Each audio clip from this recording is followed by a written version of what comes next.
Hey, what's up, man? It's your boy Richie. And I just wanted to get some ideas out of my head real quick. I just wanted to talk a little bit about misery and miserable people in general, because I've noticed lately that there's just been more and more negative, miserable people around. And I think that has much to do with the fact that I personally have gone through very recent growth that has gotten me to move away from being miserable, which really puts into perspective what it is like for a person to be miserable, because I can see it from the outside now and I see it in others, and it's a lot to take in. It bothers me to see other people suffering with something that I myself have overcome, and to know what it is that they need to do and to see them not be able to do it. And this video is partially me just trying to help other people deal with misery, because I'm so happy to say that I do not feel miserable. I feel good. I woke up this morning and I was like, normally I wake up and I'm just like, let's suck today's dick. Let's just get it over with, you know? But I woke up and I'm like, no, I still said let's suck today's dick because I'm sitting here playing Darkest Dungeon and that's what that feels like. But my point is, I didn't slither out of bed like I usually do. I didn't meander. I didn't hit snooze. It's just, I got up, I felt good, and I knew what I wanted to do with my day, and that historically has not been the case because I've been miserable myself. So what is misery? I grabbed a definition that I think best fitted here, and it says, misery is a state of suffering or want that is the result of poverty or affliction. Now, the use of the word poverty here, typically we use it in reference to not having enough money, but in general, poverty, poverty means to simply lack, to just not have enough of something. And that's so hard to notice. Not having enough of something is really hard to notice, because how do you notice something that's not there? If it's something that you've never experienced, like support or happiness or a better way to think, you know? And those are the things that I want to talk about, because misery comes from a place of lack. It comes from a lack of tools. What those tools are, we'll get into it in just a second after I put together this team, because this game requires me to think. I don't even know what this character does, dude. Oh, we didn't mean to do that. Okay, goofy team alert. That is not what I thought that button does. Anyway, see, here's a perfect example. I could have been miserable about that misclick, but no, I have trained my mind to laugh in the face of misery. It took years in order to gain this skill, but it took a lot of practice, and I try to give that to others, you know? But anyway, let's get to it. Look at that, that's a big fella right there. I can't wait to chop him down. It's got this goofy ass team. I misclicked, whatever, dude. We can make this work. See, that's what I'm talking about. Solution-oriented thinking is so necessary in order to combat misery. Because I could sit here being butthurt about the fact that I misclicked and I got a jester out here goofing on my team right now. But I mean, I'm thinking, no, we can make this work. We got this funny haha loop man out here playing little ditties for us. Just lean into that, you know? A lot of avoiding misery is just keeping your mind oriented to solutions and practicing acceptance. The key ingredient that I was missing as far as not being a miserable piece of crap my whole life was acceptance. When I was younger, I was not presented with people who were able to take things on the chin. It was always complaints. It was always issues. It was always, this is wrong, that is wrong. It's never, what can we do about this to make it right? And it wasn't until I got fed up with being around negative people who are always complaining and not doing anything that I'm like, okay, some initiative needs to be taken. Something needs to get done, because I'm tired of being tired. This is stupid. Like, I feel like my natural intelligence insulated me from the nonsensical mindset one needs in order to keep ruminating on their misery. Because that's really the difference between misery and sadness. When you're sad, it's temporary. It's typically because of something that is out of your control that will eventually go away, because time heals all wounds. But misery comes from, it's like, it starts as sadness and then evolves over time due to you ruminating on whatever it is that's bothering you. I'm just gonna click something because I don't feel like reading. And it's that rumination and that makes sadness evolve into misery, because you get into the habit of, what is this positioning, bro? Get him, whatever. You get into the habit of just enhancing your own sadness. Something bad happens and then you cope, right? The problem doesn't get solved. It festers in the background, getting worse and worse and worse. And as your problems get worse, you think, better cope, which causes you to continue to ignore your constantly compounding issues. But if one were to stop and align their mind to positivity, or find support, or be able to just think about a solution, those three things keep one from just sitting there and wallowing in the problem, rotting one problem after the next. It's like, misery is like getting your car trapped in snow or mud, and then you just keep slamming on the gas. You're burning gas, you're throwing mud, things are getting messy, you're getting frustrated, you're getting pissed off, and you're not going anywhere. When instead, you can find the stranger on the side of the road to help you push your car out. Because sometimes you need help. You can't do it all on your own. We are social creatures for a reason, us humans. Because we're weak in a lot of ways. We need each other in order to accomplish basically anything. And I know that as somebody who has been a very solitary creature his entire life, I have not been able to live up to my potential because I have not cooperated with others enough. So if take it from me, you need other people. It doesn't matter how smart, fast, or talented you are. You're not getting anywhere without help. Not anywhere substantial, at least. And I find one of the best ways to receive support from others is to give it. It's surprising how humans innately have this sense of reciprocation. That, I know you might be thinking, like, I know tons of people who don't reciprocate, and they're hoes. And it's like, yeah, they are hoes, but they learn to be hoes. There's this tit for tat idea. It's instinctual to us humans. Which is why I give freely to those who ask. I will help anybody who feels as if they need it. If you ask for assistance and you give it to another person, it's almost like you're creating an ally for the future.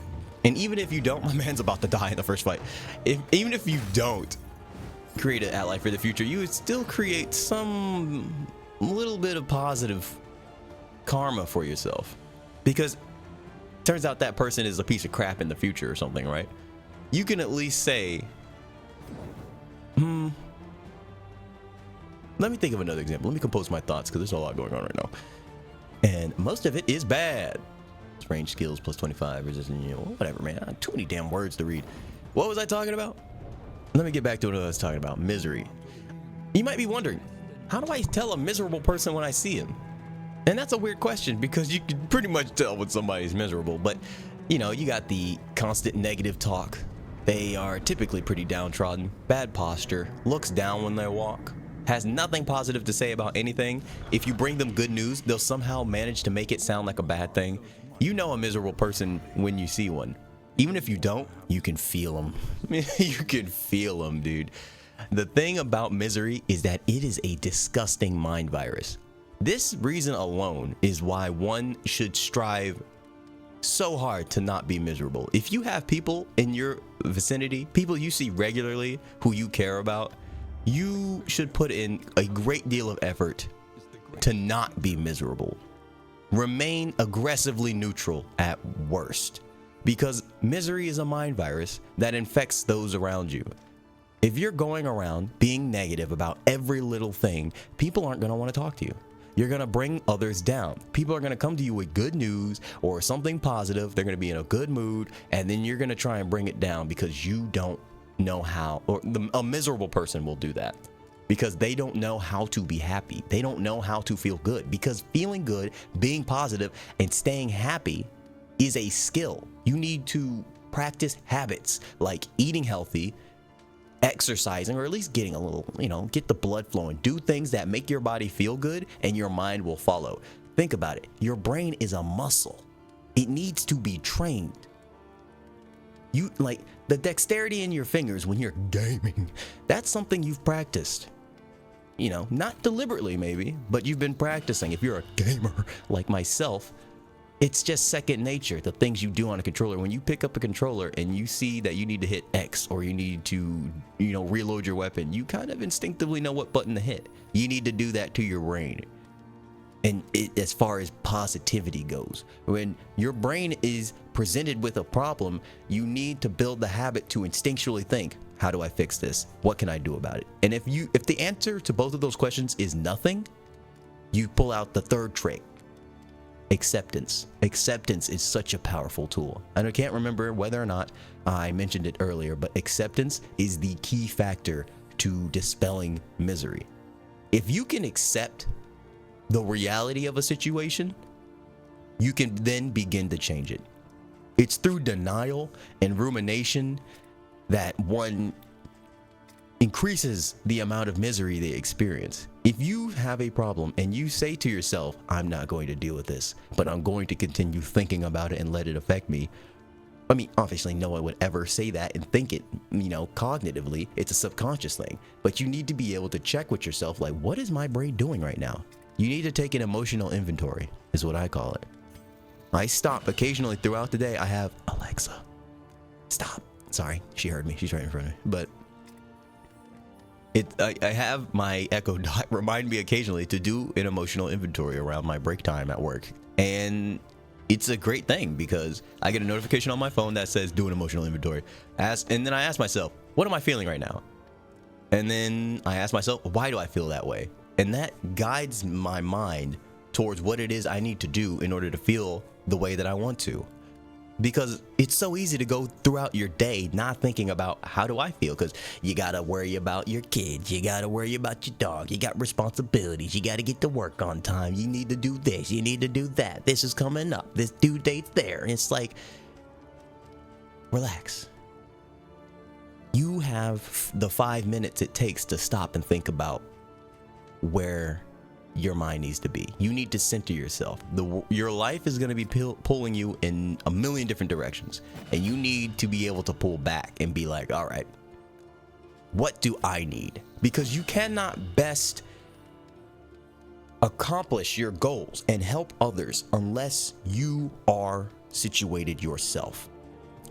You need to look at yourself as, those super fancy ritzy wine glass towers that they have at fancy rich people parties, or at least that's what the movie told me. You know what the ones, I'll put one on screen. But you are the cup at the top of that, and you need to be the person who fills your own cup up, and all the other cups down below you are the people in your lives. The people you love, the people you hate, the people you see at work, the people you barely know, your acquaintances, the guy at the cash register at that place you frequent. Those are all the people those are all the cups down at the bottom. And the more you fill up your cup, the more you can fill up the cups of those beneath you, and the more that they can then spread more to the cups beneath them, because they're a cup at the top of all their own towers. So the mind virus of misery, if you're positive, you can accomplish the same exact influence on people, or the same amount of influence, but in a more positive direction. When somebody comes through and they're in a good mood and they're brightening up the room, they are the antithesis of a miserable person. They are a boon to those around them. They brighten up the day. They make the bullshit of living so much easier. Your funny friend, your smart friend, that cute girl that you hang out with who you may or may not have romantic feelings for, they are a delight.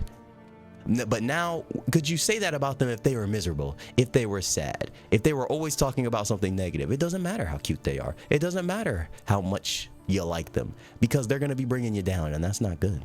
You know what I'm saying? So not only is it important to surround yourself with people who are positive in order to facilitate you getting the habits that they have, because they say you're the culmination of the 5 people you spend the most time with, and that includes the media that you watch. Don't fuck with the news. It's trash. Don't watch negative, like, black pill doom scrolling garbage, man. That shit is brain rot. You don't need it. You need to tune your media, your social media and all that stuff to positivity. Because if you keep getting on Twitter looking at titties and, you know, actually keep looking at titties, never stop looking at titties. If you keep getting on Twitter, getting into arguments with motherfuckers who you are never gonna see, you're tuning your mind towards negativity, towards BS. Like, imagine what you could do with the energy that you spend on being a negative piece of crap on the internet. You might be thinking, well, Richie, I'm not a negative piece of crap on the internet. Good. Follow me, subscribe to me, hang out with me on Twitch. Please, God. Anyway, links in the description. But I'm getting distracted. I had points I wanted to make and I started having fun. Anyway, you might be thinking, well, Ricardo, what it is that I do about these negative people. I'm surrounded by negative people, and you've inspired me to not be one myself. But that's a big fight. I'm outnumbered. There's hella negative people everywhere, and the mind virus is spreading. Yeah, I know it's hard. But I'm like low-key here to recruit you to help me make the world a slightly better place. Because when my head hits the pillow and I'm ready to go to bed and let the darkness take me, I know that I have been a net positive to those around me. And that's how I get to sleep. That's how I stave off, you know, misery. Because I've accumulated so much good karma by trying to internal good karma. I think karma is not really something that comes from the outside. I think it comes from the inside, because when I'm good to a person who's miserable and they continue to be miserable to me, I can stop and think to myself, I'm not going to get mad at you because your misery is yours and you're not infecting me with it. Ooh, shit. You know, I don't have to. If somebody's around me trying to drag me down being a crab in a bucket to me, I just resist it and remain neutral. I don't get into it with them. I don't argue with them. You do not give miserable people any energy. Especially if you work with them, that's a difficult thing because they're gonna bring it to you. And you gotta draw a line in the sand and be like, listen, you're killing me with this negativity. Your attitude is trash. I mean, you don't be too abrasive with them because they don't realize, like, a miserable person, they're a person who's hurting. And they don't realize it. So you kind of have to be patient with them. You got to be gentle with them. If you yourself have overcome your own negativity and your own misery, you almost have a responsibility to help others overcome it too. Because you're being selfish. You're like the 1%ers of America. If you are a happy person and you don't seek to help others, you're just hoarding all the happy. What the fuck? Are you kidding me? And I know, it's a lot of emotional labor to deal with a miserable person. But that's when you got to stop and think, how much am I willing to give this person? Because you only have so much. And they are taking. But if you have enough to give them, you can get the mind virus out of them with enough time. And that could grant you quite the ally. Because it's so easy to write off somebody who is miserable as, oh, you're an asshole, this person stinks, they suck, I don't like them, fuck them, you know? I used to think like that back when I was miserable because I was projecting my own disdain for my misery onto others who were miserable. And now that I've said misery so many times in a row, it sounds stupid. Crap. Yeah, anyway, my point is, a miserable person, a person's negativity and their misery is not the entirety of them. It might be all you see of them. It might be all you understand. Oh no, I messed up. I don't have the proper skills. That's fine. Slap this clown. My point is, I forgot because I got turned upside down. It'll come back to me if it was important. Oh yeah, I got a story about how I drew a line in the sand with somebody who I had to deal with. A little itty bitty story time, so I'm about to just start swinging. Oh, I almost got hit back. Okay. Suck. Story time. So this happened very recently, actually. So it's going to be embarrassing when I can't remember half the details. But I was trapped in a confined space with another human being for a prolonged period of time who was being incredibly negative. And I put up my positivity shield, which only has so much stamina. And I was dealing with them and dealing with them and dealing with them, refusing to engage with them in their negativity. I kept it positive, I kept smiling, and I kept doing me because I had shit to do at the end of the day. And I didn't feel like going home and having to decompress from all that negativity. So I said, fuck it, we're gonna keep it positive because it's just like I'm not trying to let that influence me.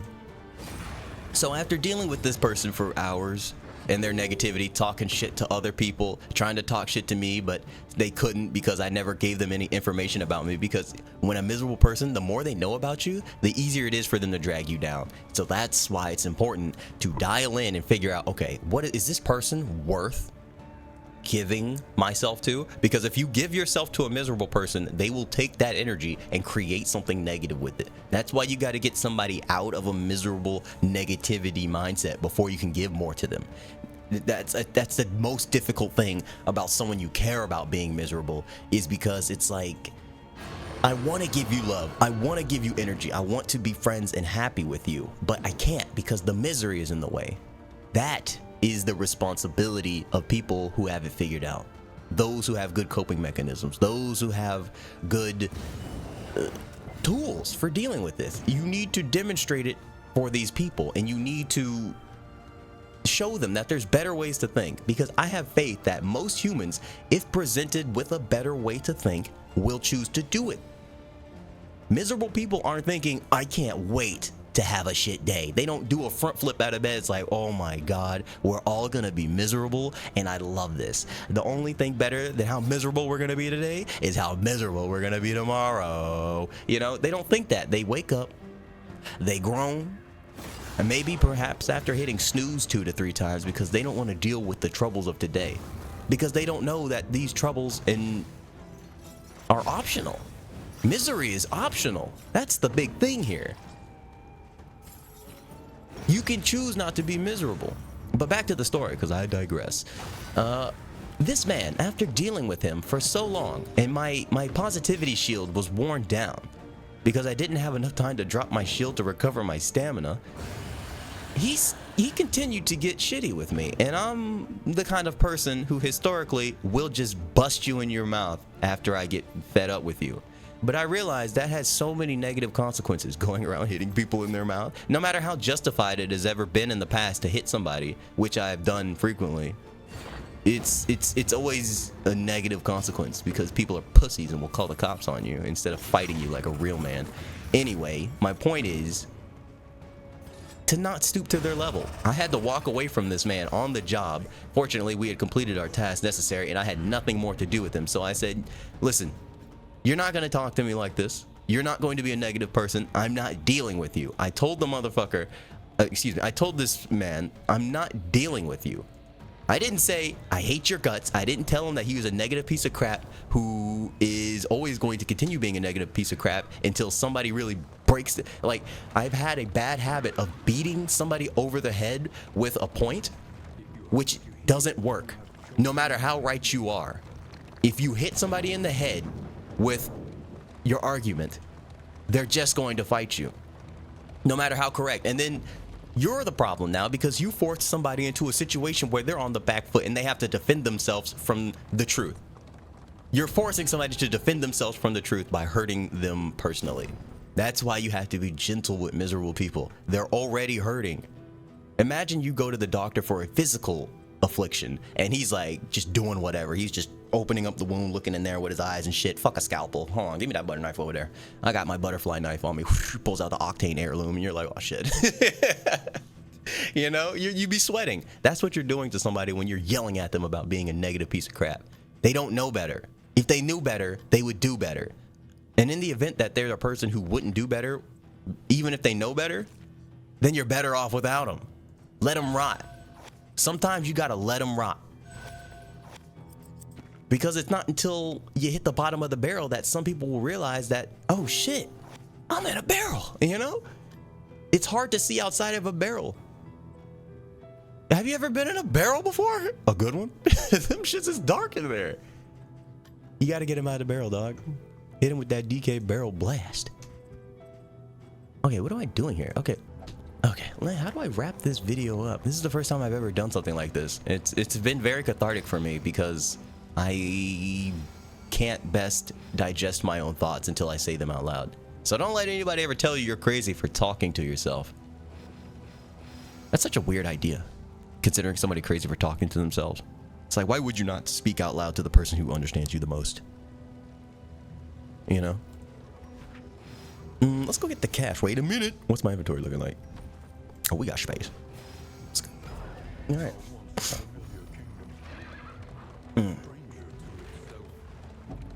Hold on. I'm composing my thoughts and thinking right now.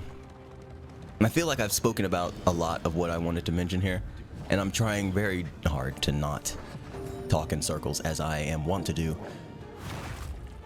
But I know this sounds like, oh, this Richie guy thinks he's got it all figured out, you know? He thinks he's so happy. Yeah, well, if you're thinking that, this video is for people like you. That's a very odd, negative way to think, and I know about that thought process because I have spent a good portion of my adolescence being miserable. I was fortunate enough to be born into a military family who was very financially stable back in the day. We weren't rich, but we weren't wanting either. And that was really nice. I am very grateful to have that life. But there were things that were missing, and that's how I know that even if one has most of what they need growing up, as far as physical needs being met, there are emotional needs that can very easily go to the wayside. Like not getting the attention you need, not having the support during hard times, because that's really where it starts. A miserable person, like they've been miserable for a while. It's like, say something happened in their past and they have old festering wounds that they never closed up because they are either never got the support due to a myriad of cultural reasons, or just a bad opportunity, or, you know, not having enough money to get the support they need, not going to therapy, not having any friends. There's a million things that can happen to a person that will result in bad habits that they never end up checking, you know?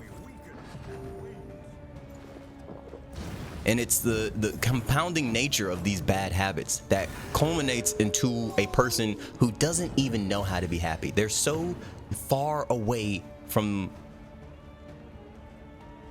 who they could be that the person that you're interacting with is really just a bundle of issues shaped like them, you know? I know we're getting a little nebulous here. We're getting a little negative. We're getting a little woo-woo, but it's such a tangible issue, yet so intangible at the same time, dealing with another person's misery. Because you can fight it, you can flee from it, or you can't ignore it, because that's how it infects you. Ignoring another person's misery and being around it, you're stooped in it. If you got to deal with that crap, you got to deal with that crap, you know? Don't let other people's drag you down, all I'm saying. And if you're in the spot to do so, drag people up, pull them out, give them better ideas about how to think. Because miserable people will project and they will fight you. Once they notice that you're trying to be positive and they don't have that, they're gonna start envying you. That's the beginning of the healing process. They're gonna dislike you. They hate you. They don't like the fact that you don't suffer the way that they do. But the more that they try to drag you down and the more resilient you are to them coming down, or to you going down, the more likely they are to come up with you. You're constantly presenting them with better ways to think. And they're like if you make being a negative Nancy as annoying for them as it is for you, they will eventually stop, or you'll fight the motherfucker, in which case you can just physically dominate them, and to the point where it's like, smile bitch or I'll hit you again. Don't do that. Don't do that. I only think like that because I'm, you know, physically capable. If you're not, don't do that. And if you are, still don't do that. My point is, if you don't want miserable people around you, you gotta be more positive than they are negative. And it's not easy, which is why I am, not that you need it, but I am giving you permission to abandon somebody who does not serve you. You don't have to deal with another person's negativity if you don't want to. Especially if you've already done the work to get past your own misery, you can enjoy that. That's for you. You earned it. But I just realized I've been talking about this for a very long time. I didn't know I had so many thoughts on this because I'm looking at my notes for this topic and it is way shorter than the amount of words that I have said. So this is very, very therapeutic, very cathartic, I think is the word I'm looking for. So and Darkest Dungeon was the perfect game to play in the background because this game is filled to bursting with miserable people. Ooh. what's this? Shuffle enemy party? Oh, that's diabolical. Ooh. Oh, nani? I don't know. Is that a trinket? Ooh, big, huge, even. Hold on. What up, girl? I got a little something for you. If turn start, yada yada yada, blah blah blah. I'm not gonna read that. If target putting healing given from skills range skill. I am not reading that. It's just not gonna happen. Huh? I am confusion. Oh. That's what you get for not reading. Apply 50% to blind on hit. Ooh, but if you miss, we don't do that. Hold that. Random ally on turn end. They'll get a little faster. Turn start, yada yada yada. Sorry. Off guard. Do we have any items? Oh yeah. She got the bleed. Do I want to blind? Oh, trap? Trap god? I hate that I started doing inventory stuff because now I'm gonna forget what I was talking about. Sorry. My brain is all over the place and I have music in my soul. Yeah, I think I pretty much spoke about everything on the subject of misery or being miserable. I'm sure when I go back and watch this, wow, I got a lot of options here. Ooh, don't go the worst way for no reason. I'm sure that there's something I missed, and I'll know that when I go back through it. But if you have any questions about being miserable, I would love to open up a dialogue about just wallowing and just coming up with better solutions to being unhappy, because I want this feeling that I have when I wake up in the morning and I'm ready to take on the day. I want more people to have this sensation. Not only because it would be good for me to be around more people who are in a good mood, but because it's just better for everybody if we have better ways to think. And I am tired of thinking to myself better solutions and not sharing them with others. So if you have any ideas about how to stave off or help others with misery, I would greatly appreciate you sharing those with me in the comments or on my Discord, where we talk about video games and all kinds of weird stuff, you know. Links in the description and whatnot. But yeah, man, I got distracted. And my point is, I appreciate you for watching. If you made it this far through the video, I hope that you got something out of it. And if you did, please let me know, because I wish to make more videos like this. It's been very, very good for me to start my day off, getting my thoughts off my chest instead of ruminating on them, causing me to be miserable myself. So thank you for listening. I'll catch you next time.